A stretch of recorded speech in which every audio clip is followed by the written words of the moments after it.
So this video is a close-up session on how to put a reed on a mouthpiece. So I have three parts. I have a reed, I have a ligature, and I have a mouthpiece. Those are my three main parts, and here's my ligature from a different side. Now, looking at the ligature from a different side, can you see that this side is bigger at the bottom than the top side? So here's the smaller hole, smaller diameter, and here's the bigger part. I think you can really see it from this angle that this is the bigger part.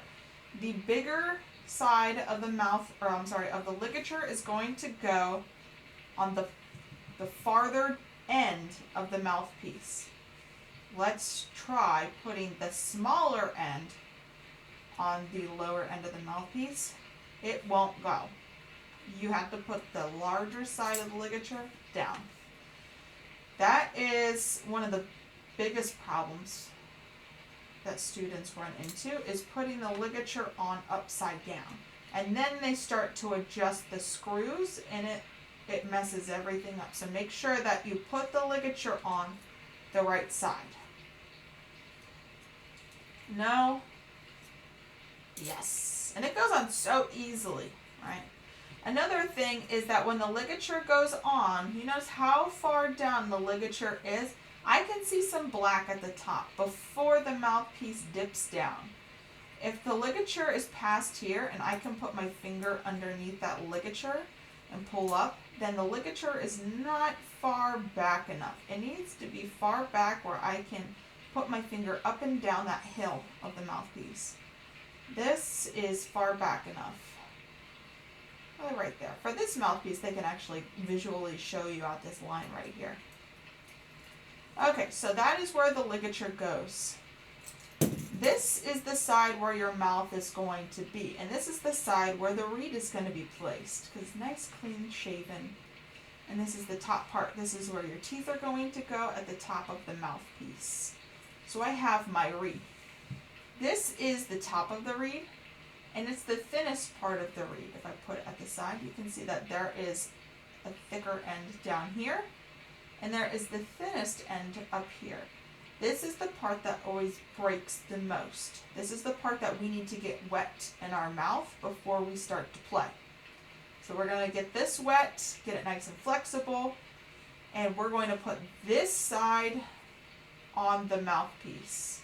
We're not going to put it like this. If you see the brand name, then we want to flip it like this.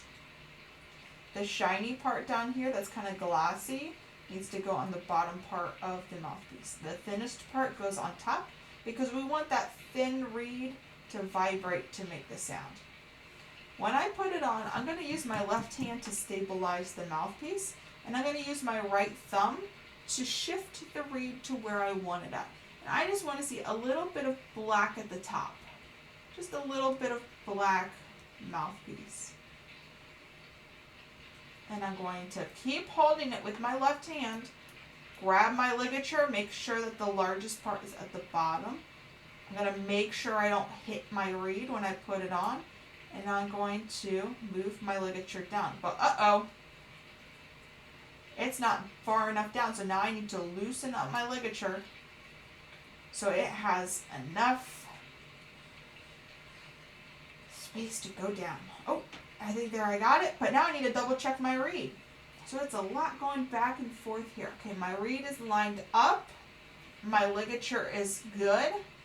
So I can now lock my ligature in place with my reed. Make sure it's nice and tight.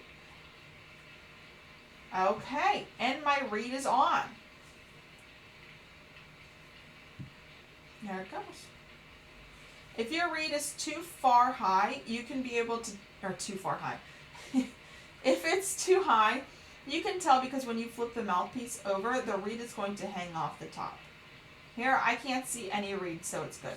If your reed is too low, when I put my hand behind it, you're going to see a lot of black. You're going to see a lot of mouthpiece. Remember, you just want to see a little tiny black like this. If I'm putting my thumb down on the reed, just a little bit to hold pressure, I'm just seeing that little bit of black tip at the top. That's it. I'd practice doing that like at least 5 times every time you put together the mouthpiece and the instrument. Because that is the hardest part for a woodwind player when they first start.